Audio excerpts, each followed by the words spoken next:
मुख्यमंत्री योगी आदित्यनाथ ताबड़तोड़ चुनावी रैलियां कर रहे हैं, जनता के बीच पहुंच रहे हैं, प्रचार कर रहे हैं। और आज मुख्यमंत्री योगी आदित्यनाथ जिस रैली में थे वहां पर उन्होंने अपराधियों को चेतावनी दी और कहा कि अपराधी अगर बदमाशी करेंगे तो उल्टा लटका दिए जाएंगे। दिखाते हैं आपको ये रिपोर्ट।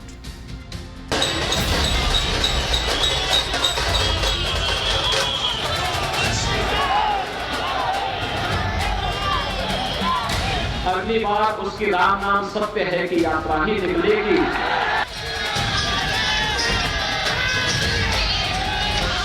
बीजेपी के स्टार प्रचारक, फायर ब्रांड नेता और यूपी के मुख्यमंत्री योगी आदित्यनाथ का रौला आप देख रहे हैं।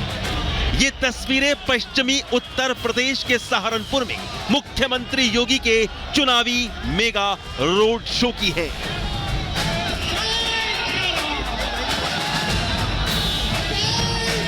सहारनपुर की सड़क पर 1 इंच जगह नहीं है। योगी को देखने के लिए लोगों का हुजूम उमड़ा है। सहारनपुर में बीजेपी उम्मीदवार राघव लखनपाल के पक्ष में योगी ने रोड शो कर पार्टी के पक्ष में माहौल तैयार किया।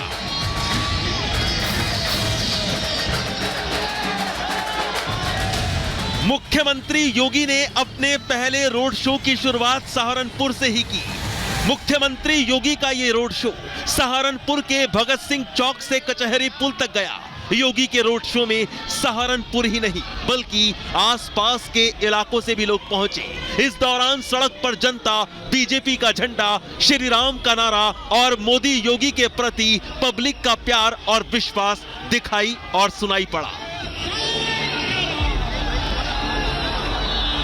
रोड शो के दौरान जनता योगी के साथ साथ चली।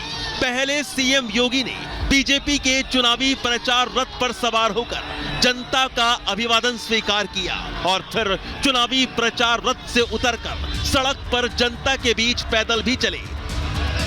योगी के रोड शो के दौरान जनता का उत्साह देख ऐसा लगा मानो योगी ने अपने मिशन 80 और मोदी की 400 पार वाली गारंटी पूरी कर दी हो।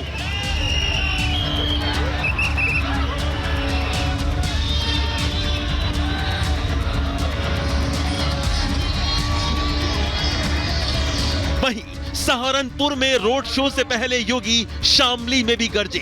शामली में हुंकार भरते हुए योगी ने सबसे पहले कानून व्यवस्था का जिक्र किया। योगी बोले, अपराधी की 7 पीढ़ियां याद करेंगी कि अपराध कैसे होता है और उसका हश्र क्या होता है। अगली बार उसकी राम नाम सत्य है कि यात्रा ही निकलेगी।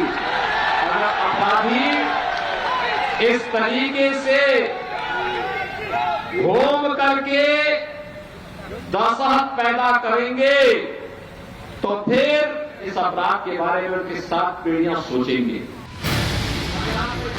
इतना ही नहीं, योगी ने शामली और कैराना से पलायन की समस्या खत्म होने का दावा किया और कहा कि जो जनता को पलायन के लिए मजबूर करते थे हमने उनको पलायन कर दिया।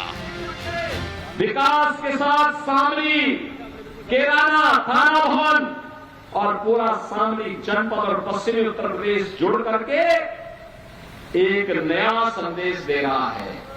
बहनों और भाइयों, जो परिवर्तन आज आपको शामली में देखने को मिल रहा है, ये सुरक्षा का हो या समृद्धि का, यह परिवर्तन पूरे प्रदेश में भी है और पूरे देश में भी है।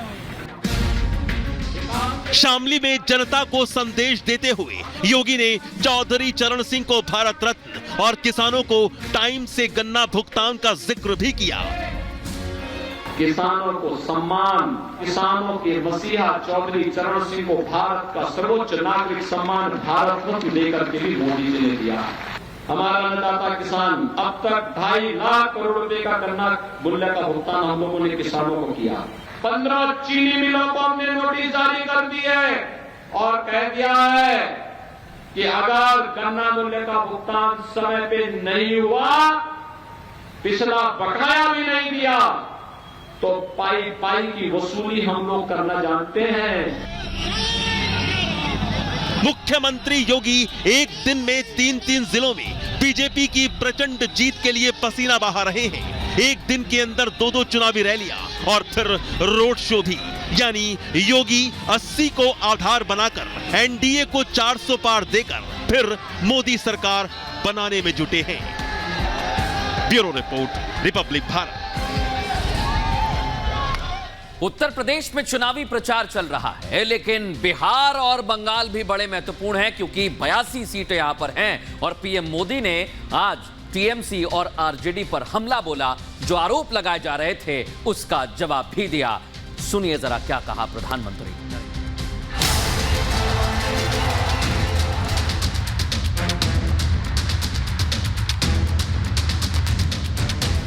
लोकसभा चुनावों में प्रधानमंत्री मोदी और बीजेपी ने पूरी ताकत झोंक दी है और एनडीए के विजय रथ को रोकने के लिए विपक्षी पार्टियां भी पूरी ताकत लगा रही हैं और इंडी अलायंस में शामिल क्षेत्रीय दल भी पीछे नहीं हैं। लेकिन प्रधानमंत्री मोदी ने बिहार से लेकर बंगाल तक चुनावी प्रचार कर आरजेडी और टीएमसी को जमकर घेरा।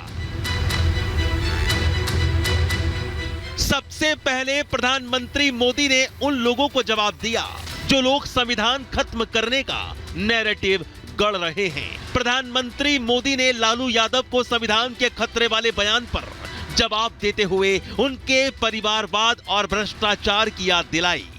इनके पार्टी के नेता बोल रहे हैं खुलम खुला कि हम संविधान को बदल रहे हैं। ये बाबा साहब का बनाया हुआ संविधान है, कोई अरो गरो बाबा का बनाया हुआ नहीं है। जो भी कोशिश करेगा संविधान को बदलने के लिए, देश की गरीब पिछड़ी और दलित जनता आंख निकाल लेगी इनका।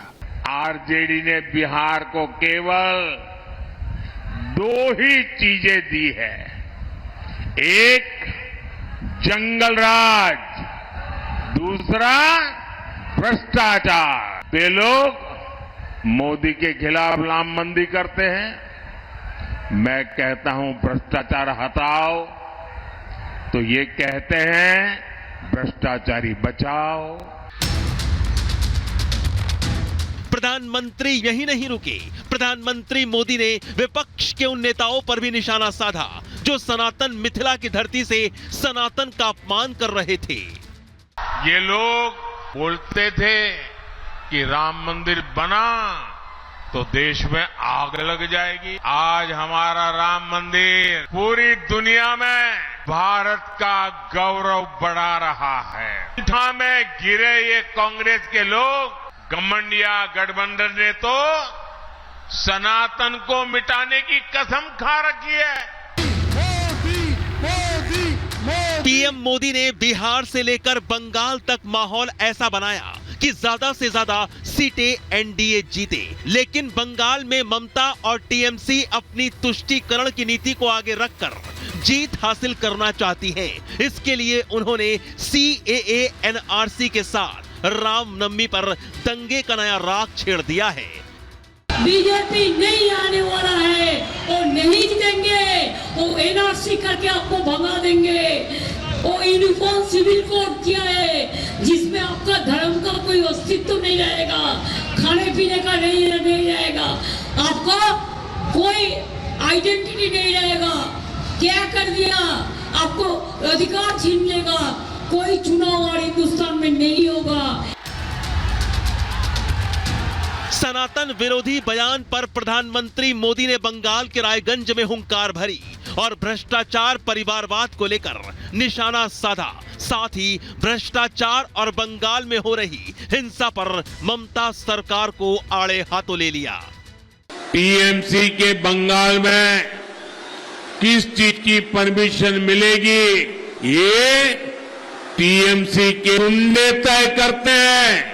रामनवमी की शोभा यात्रा की परमिशन नहीं मिलती, लेकिन रामनवमी और दुर्गा पूजा की शोभा यात्राओं पर पत्थर फेंकने वालों को टीएमसी सरकार ने पूरी परमिशन दे रखी है। बिहार से लेकर बंगाल तक चुनावी सरगर्मियां बढ़ गई हैं। दोनों राज्यों में मिलाकर 82 सीटें हैं और इस बार बीजेपी 400 पार का नारा लेकर चल रही है। इसलिए ये दोनों राज्य काफी अहम हैं। अब जुबानी जंग में जनता किसका साथ देती है, देखना यही होगा। Bureau report, republic Bharat.